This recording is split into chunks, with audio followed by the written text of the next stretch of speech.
And sweet. What's Got up, it. everybody? We're on it. Eva T's in the house. Marky Mark here, co-founder of LA Fitness, and Eva T, fitness extraordinaire, my good friend, Olympian, CrossFit OG, and all of the above. Welcome. Eva, how are we doing today? Thank you. Welcome.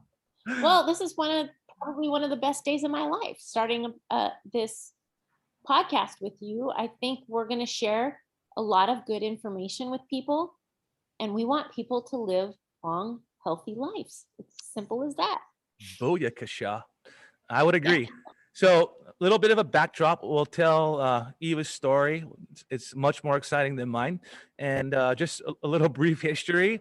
And we'll get to the premise of our podcast. The reason we started this podcast is we want to talk about a concept that Eva and I have been discussing for a long time. And nonetheless, it's in regards to training for life. And we're talking about fitness and working out and health and happiness and how all those things kind of come into play into this conceptual idea that we should be kind of training for life, the long game, Yes. sustainability, and all these other factors. So we're going to knock out a 6-month series interviewing different individuals, going over different topic materials that are relevant to a sustainable, healthy life.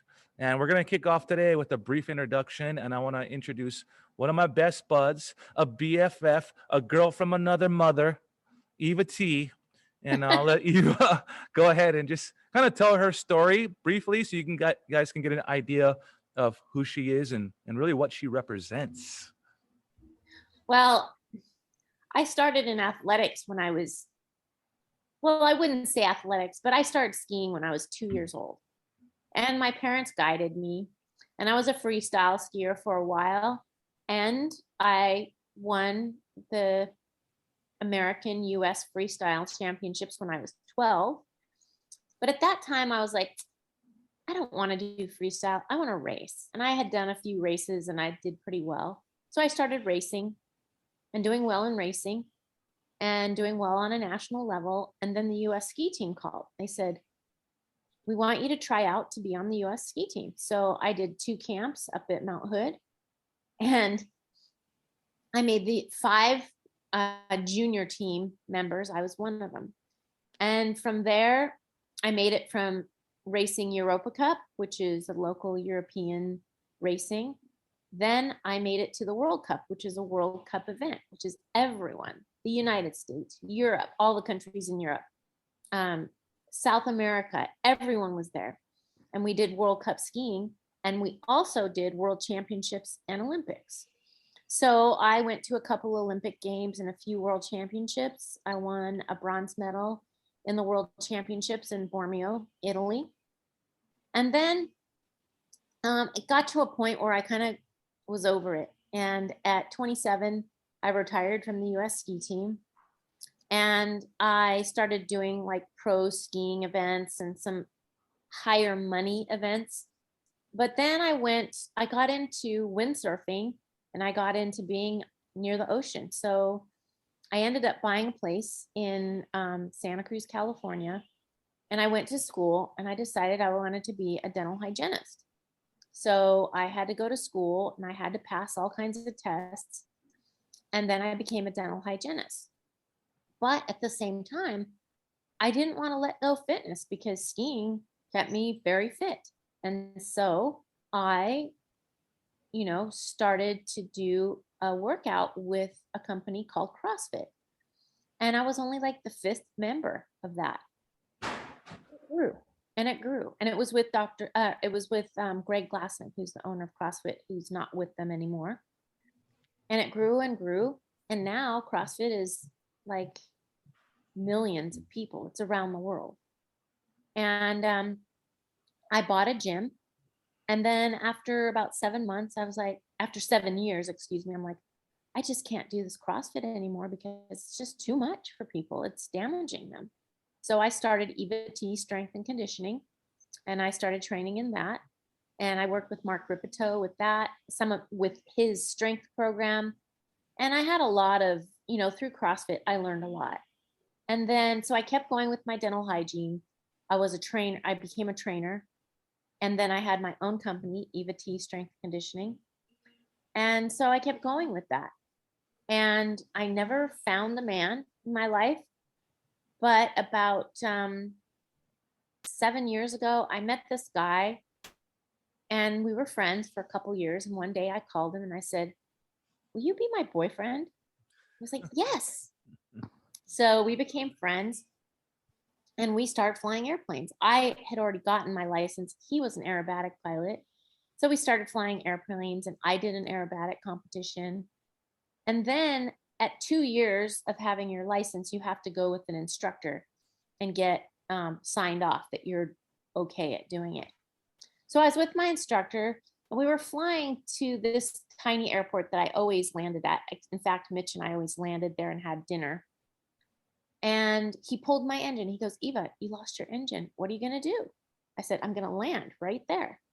And so I was going for a landing and I was on the final and we were only at 60 feet. And I didn't do pilot air. He didn't do pilot air. We got hit by a wind shear. Oof. And at that time, we were only 60 feet from the ground. So we smashed into the ground.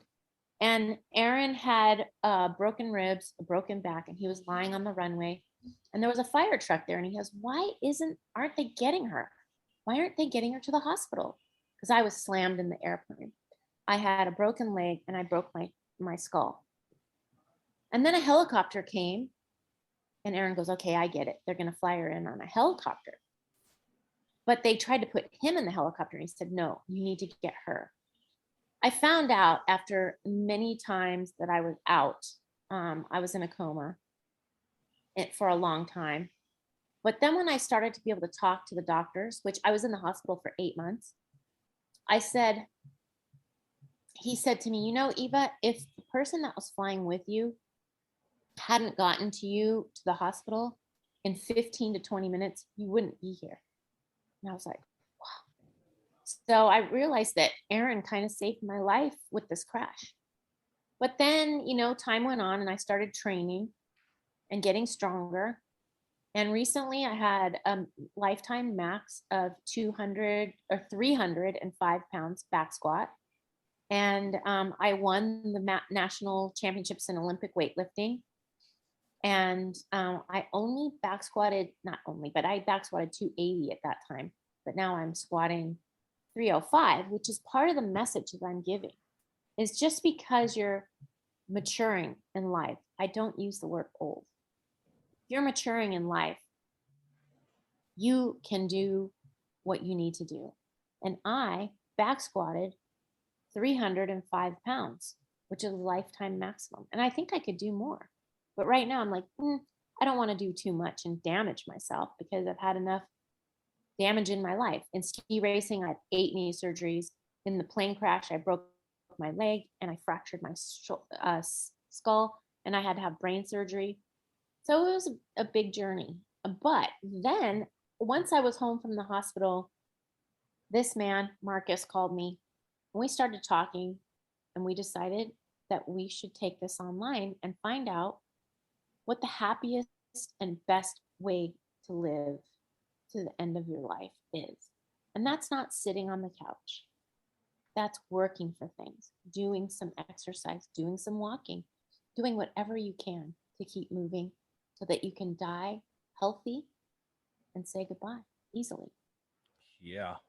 Such a great story. I love that story. And so many exciting times in your life as a professional skier, to what you've done in the fitness world, to your professional career in hygiene, to getting into aviation, coming back from critical injury only to be back squatting more than you're squatting when you won the national championships in your mature years of life. And I think that's pretty incredible. So most of you out there know who Eva T is, especially if you are in the ski world or the CrossFit world. She's been in the game for a long time. She's also worked for ESPN, and she just is a master and in the health and fitness arena. And I'm super stoked that you're my good friend, and I'm happy that we can do this podcast together because we have one goal, which is to add value and really help people. That's the only reason why we're here. And I think talking about training for life and health and fitness and how it affects so many areas in our life, especially with all that's going on these days, is something that we can come together as a community and discuss. So I'm excited for that. Give people ideas. Let Absolutely. them look in a different direction. Like, I'm not going to sit on the couch for the rest of my life and be on medication. I'm going to drive to what I can do and what I will do. So, Yep. No, I absolutely agree. My background is nothing at all like Eva's as far as myself and who I am. I come more from the business background. I grew up right here on Oahu. My dad was born on Molokai, and he moved to Oahu in the 1950s. My grandfather and grandmother are full Hawaiian, full Portuguese man. Took his kids to California when my dad was a teenager. He met my mom there. They got married. I was born in San Diego, came back to Hawaii when I was just a few years old. And I grew up here. And growing up in Hawaii, local boys, I grew up right across the street from the beach on North Kalahale. And I just grew up surfing every day. That was my jam. Playing sports, playing a lot of ocean sports as well. And just fell in love with just being a local kid here in Hawaii. We're so blessed, so lucky, and I was super fortunate to do so. I graduated high school, went off to the mainland, went to UNLV, bounced around Nevada a little bit, came back and decided I wanted to be an entrepreneur. I didn't know exactly what I wanted to do, but I knew I always loved fitness. So I started coaching young kids here in Hawaii, right in Kailua in my early 20s. And I had a passion for it. I really liked watching kids excel in fitness or sports, things that were a positive influence in their life, especially most of the kids I've grown up with here in Hawaii come from a broken home, single family home, no dad, no mom. All the kids that I coach, I'd say 99%, they were missing one parent. So it was inspiring for me to see that we could help out our youth when I first got involved with coaching and fitness, to just make them feel better about themselves, given some of the scenarios that we've experienced growing up here, really in my hometown of Kailua. And I could remember, man, when I was 12 years old, and my first coach, when I was playing sports, took me to my first gym called Brett's Gym. Old school, OG, no shirt, board shorts, slippers on. You're in the gym, and I had all my cousins and uncles that were in there, and we started lifting weights. And at 12 years old, I started lifting weights and working out, and I'm 44 and I haven't stopped yet. And through that experience of working out and training, I developed a passion for it, and through coaching, it got me into getting into more of the professional side. And that's where I found CrossFit. Got into CrossFit, was a CrossFitter for 13 years, owned a couple of boxes. Just so happens I was fortunate enough to run into Eva T at the Ilikai when I had my box CrossFit Waikiki that was over there, formed a relationship with her. I went on to continue training, coaching, and then diversify my fitness background with mentors like Joel Jameson, getting different certifications to broaden really my strength and conditioning resume. And I continually coach until this day. And I work with nonprofits, small groups, corporate wellness, individuals. And then I'm also the fitness director with our fitness equipment company right here at Hele Fitness. And I love it. I love everything about fitness. And I think that's what's brought me here, this podcast with Eva T, is to go ahead and to explore it. And maybe not so much in the traditional sense, but maybe more holistically. Because I think that there's a lot more to what fitness can do, really mind, body, and spirit over the long game. And that's kind of how we've tied in this title of training for life. I think fitness has carried me through a lot of good and bad times in life. It's always been my foundation. It's grounded me. And I can't imagine living life without it. And Eva and I have been kind of going through a lot of ways to describe it. We kind of came up with this little thesis statement, if you would. And I'm going to read it here. Excuse me, because I'm blind. But this kind of describes the mindset, and to give you kind of a macro idea of how we are defining training for life. I'm going to read this to you guys, so bear with me. By adopting the mindset that working out is not just for aesthetics, optimizing health, or preparing for competition, better yet, it's a lifestyle and a never-ending journey to find the best version of yourself. It's the realization through training we become stronger internally and externally. It's understanding that fitness and good health improve the mind, body, and spirit. And by understanding this truth, we train for life. We train for life. So, For a happy life. for a happy life. Good, For- being in a good position in life so you can make decisions whether life is over. And that's not saying that you want to commit suicide. It's that life comes to the over mark when your body is given up, and that's okay. What you don't want to do is keep adding things that are barely keeping you alive, but keeping you alive, and you're not even functioning. So I want life to be functional for you. Absolutely. And that's the premise behind, and this is our first podcast, guys. High five, Eva. First podcast. Yay. But nonetheless, is we're gonna explore what training for life really means. To Eva's point, we want to move good until we die. We want to optimize life until the end of the road. I think there is a stigma or an idea that I see, at least, Eva, you can chime in on this, that a lot of people, they just stop working out at some point in their life. They're like, you know what, I'm done. I've played college or, high school, or I was a professional athlete. I'm 40 or 50 years old. I just don't need to exercise anymore. I'm too old for that. And I think that that's a bunch of bullshit. I think that in reality, if you really want to optimize your life, and we all know, hey, we have our good days and bad days, period. Nobody's perfect. I've never seen anybody that's perfect, but you do need to carry the philosophy and the ideology that you should be working out until the end. And I would just emphasize Eva's point. Otherwise, I feel like the body just starts to break down, and wither away. And that's why there's so many people that get osteoporosis. And we see people maybe that could be healthy that they're not, because perhaps they've just given up. Yeah. Most people, that's what happens. They give up and they just want to take the medication.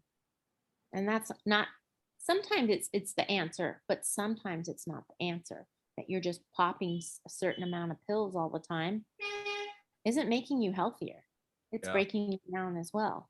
So I think that if you can functionally, I keep saying functionally, but if you can just do certain things, you'll keep yourself alive and moving. And, and I said to you that, being happy isn't about just being happy. In order to be happy, you have to have days of sadness and trouble. But with those days, you'll grow into a happier person, and know that there are bad days and there are bad times, but you will always climb up to the happiness. I totally agree. So here's what's coming up, guys. Eve and I are going to explore topics like neuroscience, nutrition, fitness prescriptions, sleep, stress, and the gander of different things that affect your overall health. And you guys, when we publish this first podcast, what we want to do is engage in our audience. We are not going to prescribe anything to anybody or tell you to do anything that we're doing. All we're looking to do is have a discussion and form a community around this idea that we believe that, training for life and being healthy is something that we want to do. So we want to create in interaction with the community. And we want to bring different experts and individuals into this podcast that can provide insight for all of us to help us optimize our life and, assist in this process of just trying to be better day over day. So But that's if you want help, we are here to point you in the right direction or give us our own advice. So we're not trying to sell anything. We're just trying to get people educated on what the right thing is to do. Because if you look at medicine right now, the doctors are great. They're doing surgeries, they're doing medication, they're doing certain things, but there's so many more important things that keep you healthy. And one of them, I just read a book, and I listened to the guy who did a podcast.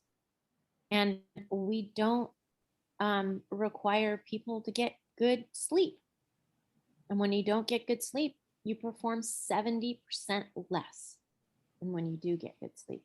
Yeah. And people are very like, no, I'm just going to sleep 4 hours and I'll be fine. And you're like, yeah, if you want to be in trouble, keep doing that.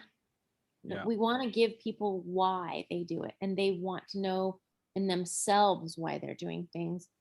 And that's what will keep them consistent and healthy. Yeah. Sleep is a huge topic. I think that's going to need either a episode or multiple to discuss, because a lot of Americans, and I could speak for myself too, we don't get enough sleep.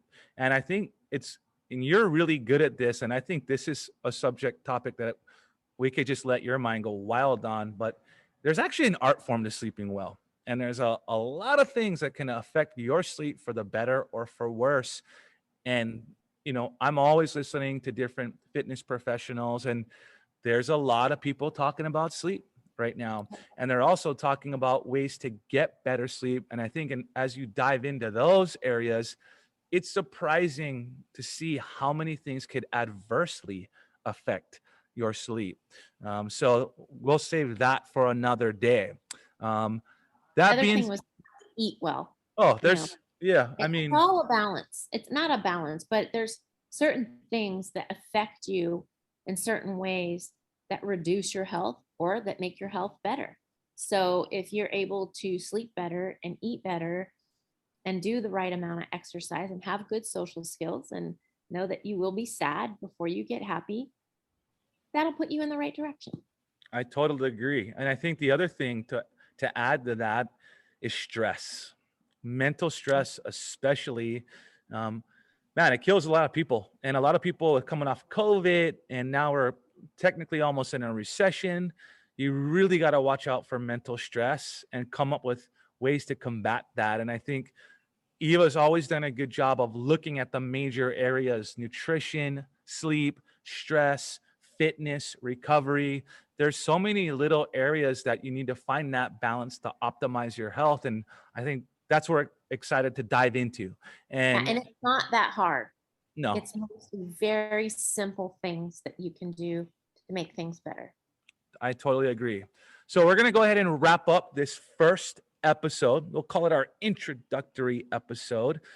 I want to go ahead and thank Eva T for her time today. And the next episode, we could be talking to Nate Gladstone. Nate Gladstone has a background and studies a lot of neuroscience, basically looking at how fitness and health affects the brain, especially in the area of neuroplasticity. So we're going to go ahead and pick his brain a little bit and get this series rolling on training for life and bringing in as much value, as many people as we can, to help you guys establish this mindset and get the education and the resources to empower you. So from myself, Marcus, aka Marky Mark, I want to say aloha from here in Hawaii, and thank you to my partner here, Eva T. Thank you. You're as watching our podcast and hopefully being successful with it. It'll be a dream come true for all of us. Booyakasha. I love it. Yeah. Aloha, gang. Talk soon. Bye. Aloha.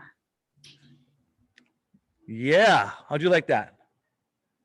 It was good. I think it was, we might even need to record parts of that and Yeah. have an introduction. Totally. So what I'll do is it's gonna download into a Okay. file, and Yep. then why don't I go ahead and try to edit it in Vimeo? Vimeo Okay. an editing software, and then I'll see if I can add some text to it, maybe over the weekend. You know, like training for life, kind of like, oh, it's an introductory topic, da da da da da, and then You're a comedian. I really am. 2 shows, Well, Friday, Saturday. yeah. And then why don't we go next week and watch it together? Okay. And Sure. then Nate will be here literally in like 30 minutes. And Okay. I'll go ahead and see what's his availability. And then I'll Okay. text you and we'll book him. And Okay. then I'll also have him send us some information about what he'd like to discuss. Okay. What do you And think? we have to work on our part of our intro, which is Rob and Nikki have it, and they always say, I'll send you a piece of it. Well, it's at the very first 5 minutes of the podcast. And I almost, maybe it'll be my job to write it down and send it to you. Okay. Sounds good to me, I sister. almost want to copy it because it Oh, says not a our bad doc. idea. And we have attorneys here. We need to protect ourselves so we don't get sued. So that's I know. yeah. So that's That's what the woman who quit with my aunt, I told you, yeah. she's having some mental issue. She shaved her head. Oh Jesus. Her daughters were taken away from her. Oh God. That's not good.